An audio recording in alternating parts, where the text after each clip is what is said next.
It's nearly the afternoon, not quite. 20 to 12. Definitely feeling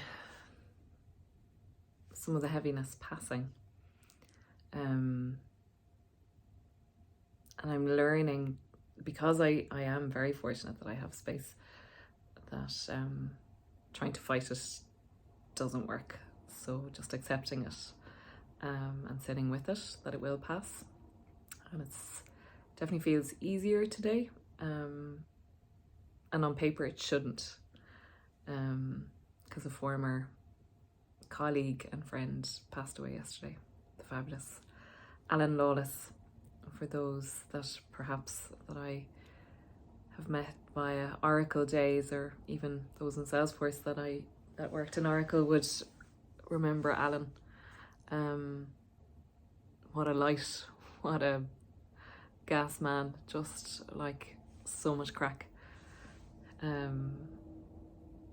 We used to meet in the canteen, at least try once a week, myself and a few of us, and just like they were the people that kept me going. I made some really good friends when I was in Oracle. I was only there for 16 months, and those that stayed, there was a few that I kept in contact with and a few that moved with me to Salesforce, and we remained friends. But Alan was just one of these people that I used to run into a lot at gigs, because he liked the same music as I did. In particular, he loved Bell X1. I always find it's very weird to talk about somebody in the past tense when they're only dead a day.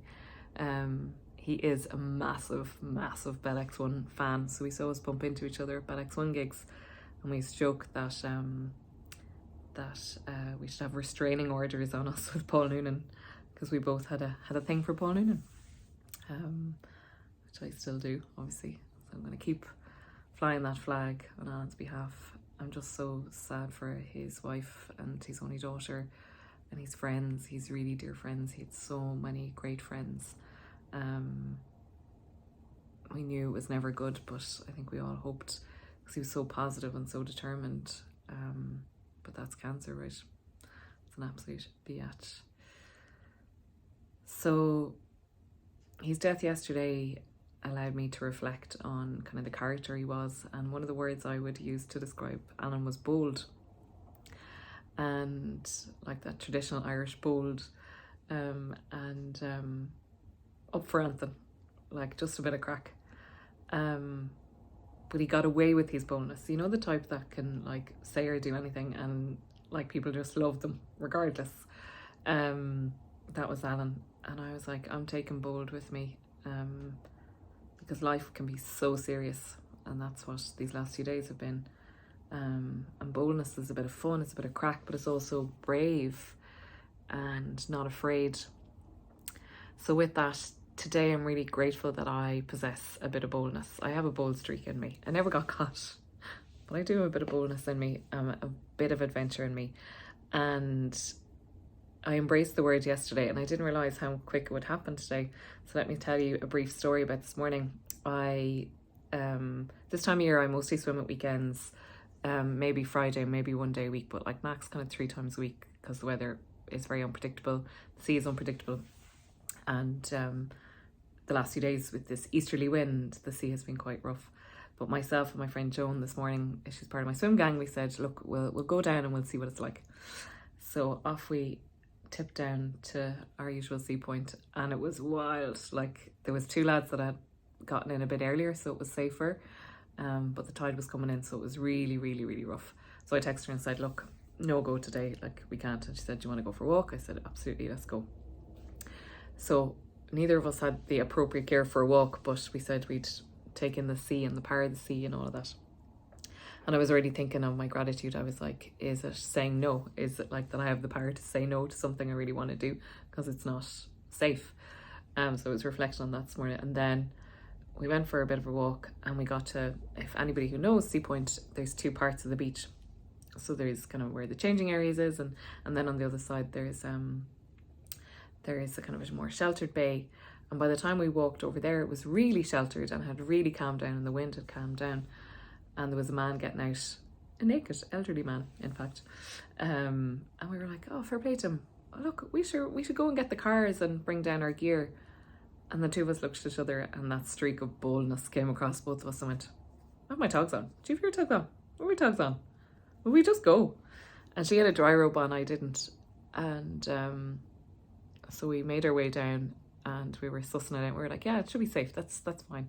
That's safe. We're not adverse to the cold, needless to say. So the cold is never the problem. But it's just safe. We are cautious. I might be bold, but I'm not stupid. I had no towel, no change of underwear, nothing. I had my togs on and my ordinary clothes. I didn't have my dry robe. She had a dry robe.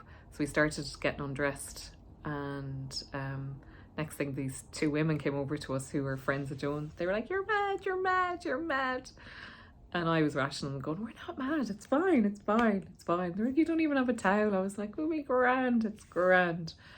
And in we jumped, and had a very quick dip, but it's that realisation I really need to do that to recess, especially when I feel like this. We were laughing at ourselves going, we'd never swam on that side of the beach before. It's not our favourite park. It ended up being a little bit polluted, but it was fine. A bit of seaweed, a bit of stones, a bit of broken glass, to avoid all of that. And we got back out, and we were like off at the top. I had no towel, none. And this is right by where the Dart station stops. And we got dressed, but there was everything flying, boobs, the whole lot. And there was a Dart there, so the Dart got definitely more than a bargain for this morning. I did not expect to see a topless woman and her big hairy arse hanging out. So that's what I got this morning. And then our other friend walked by and was like, oh my God, I just texted the group to say anyone who get in today is mad. And then the two ye got in.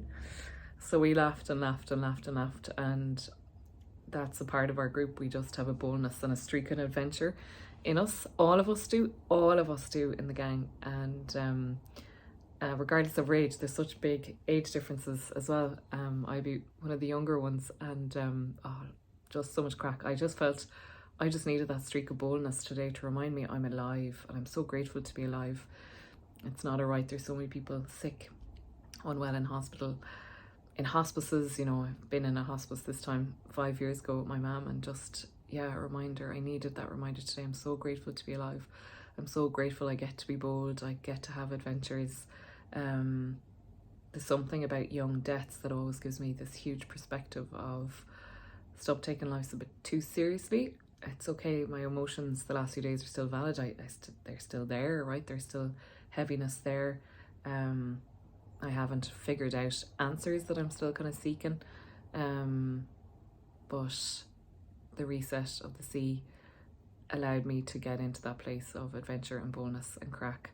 And I have soup on the boil. I have some work to do, and I'm meeting some friends later. So I have all the right ingredients to nourish this feeling. So my wish for you is that you keep nourishing the feeling, whatever that is, if it's discomfort or comfort. So I hope you're bold today.